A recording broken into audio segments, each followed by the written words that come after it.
Hello and welcome to an AVForums short video overview of the Onkyo A50 integrated streaming amplifier. My name is Selley, I'm the hi-fi editor for AVForums. You join me on the same sofa in slightly different surroundings, but it's pretty much business as usual. So we are kicking off videos from the new location with this. First Onkyo product we've looked at in quite a long time, and the first stereo product I think we've ever looked at from the company.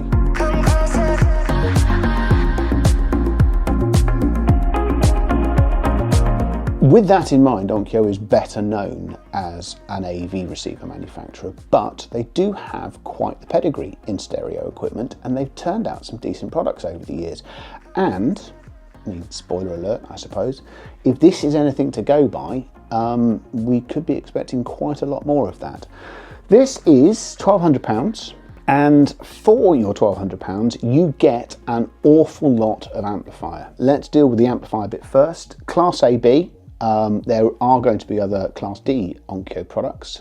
We saw two of them at the Bristol show recently, and we'll be looking at those later in the year, but this is more trad. Doesn't stop it being pretty powerful. 140 watts into 8 ohms, which rises to 180 into 4. This is a lot of grunt for 1,200 quid. It's then combined with 3 analog RCA inputs, a stereo RCA pre-out. If you're of a subwoofer adding state of mind, you might want to note that there is no internal crossover setting on this pre-out, so some rivals do have that over the Onkyo, a rare victory. There is then also a phono stage which supports both moving magnet and moving coil phono stages, which is pretty unusual at the price point. And then what's more unusual is that relatively healthy selection of analog connections is bolstered by a full digital board built around an AKM DAC. You get a single optical and coaxial input. Ignore the distributor's website, which states there are 2 optical connections. If there is a second optical connection, I'll be damned if I can locate where it is. There is then HDMI ARC. It's not eARC, but I will say it's worked flawlessly under test with full auto start-stop functionality, volume control, all the niceties. It hasn't put a foot wrong. And then there is a UPnP streaming board. Now, if I'm being 100% honest, the control app for the Onkyo is not a work of art.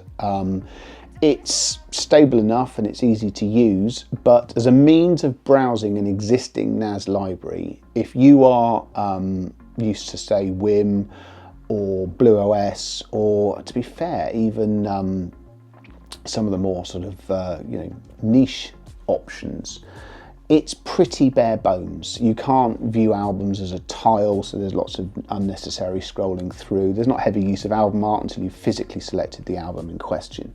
The thing is, I'm aware that I'm increasingly a bit of a dinosaur in this regard. Lots of people don't really bother with any form of stored library, and if you don't, it supports Tidal Connect, Qobuz Connect and Spotify Connect. And with those in mind, once you've done first fix and set it up in the app, you don't really need to go anywhere near it. You'll be controlling it through the streaming service app, which is altogether a slicker experience. You then get AirPlay 2, Chromecast and Bluetooth for good measure. There are a lot of ways of getting content to this amplifier. And then, because Onkyo still has more to give in this regard, this amp has Dirac. And what's more, some of its rivals have Dirac too, but Onkyo includes the license to 400 Hz inclusive in that £1,200 asking price, and you can pay the extra and have the full bandwidth functionality as well if you wish. You also get a microphone supplied with the unit, so there's no need to root around and try and find another one. This is a killer spec for 1,200 quid.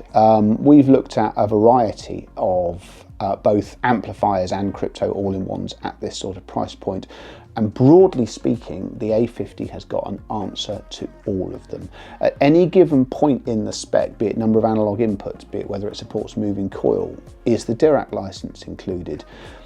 Every now and again, someone can do something fractionally better, but they're missing out on something else that this amp does as a matter of course. Perhaps the only thing I would mention is when you do set it up for the first time, don't do what I did. Make sure that you open the app and follow the prompts there. I set it up as an AirPlay speaker and then immediately started using it through Roon, which it supports as well. In doing that, it went a bit mad.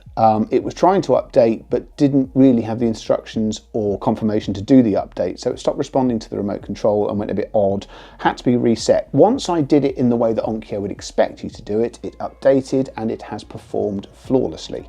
So as long as you don't try and be a smartass like me, you should be absolutely fine.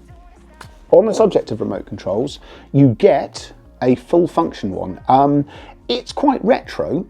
I remember using remotes that looked very much like this sort of 25 years ago, but you get direct input selection, a big bugbear of mine. There are means to adjust treble and bass, which aren't on the front panel.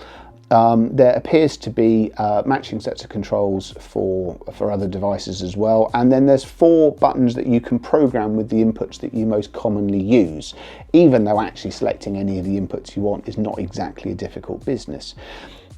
When you want this to be an amplifier and not an all-in-one system, it is very, very good in that regard. There's none of the sense that you should be opening a phone or a tablet to use the control app, and I really quite admire that. I also quite like the way it looks. It's not overtly retro. I know that some people have a real downer on that. I think it's clean, relatively distinctive.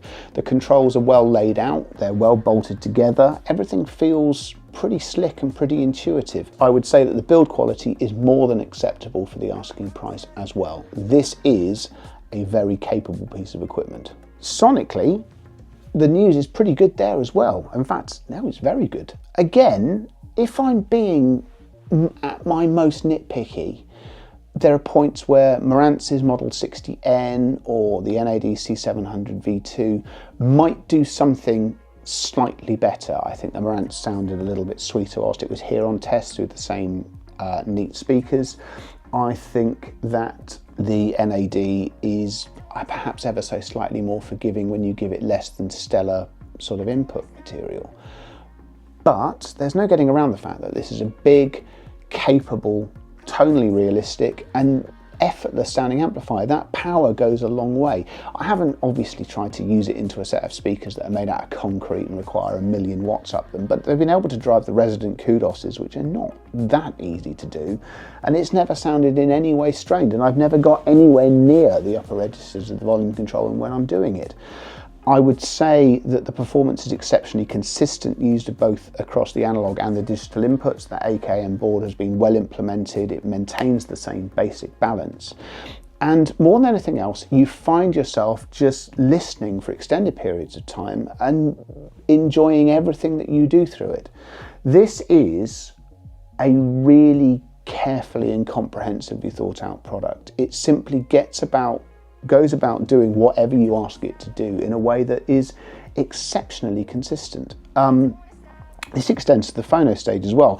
Normally, when we've got something that supports moving core phono cartridges at this sort of price point, I'll go on to say, oh, it does a better job through moving magnet. Now, this is true up to a point, but if you have purchased one of the increasing number of turntables that has a moving coil option at the sort of £1,500 to £2,000 point, this will make a really decent stab of it, and it helps the fact that there's that much power that there is plenty of gain without them having to work too much gain into the phono stage itself. So it's nice and quiet at the same time as well. Really, there aren't many things I can say against it. As I say, the absence of crossover on the pre-out might annoy subwoofer users, but you can set the crossover on the sub in the most part, and that's not going to be an issue. Dirac does all the things that I would expect Dirac to do. And it means that if you have got a room which isn't behaving itself, this has the same advantages as some rivals, and it does it without then costing you the extra money for the license as well. I have had no real choice but to award this the best in class, because as it stands, having tested most of its key rivals, this is everything it does with an exceptional level of proficiency. And it just does that little bit more than the other products in the price point. If this is what Onkyo is going to be treating us to with this new range of products, Everyone else needs to get their asses in gear because this is exceptional. If you've enjoyed this eulogy and sort of euphoric praise of the A50, thank you very much for watching. There will of course be a written review that accompanies this on the site, where I cover things that I will have inevitably forgotten whilst I'm pointed at the camera. In the meantime, please don't forget to like and subscribe to the channel. There will be more content, and I look forward to seeing you again soon. Bye.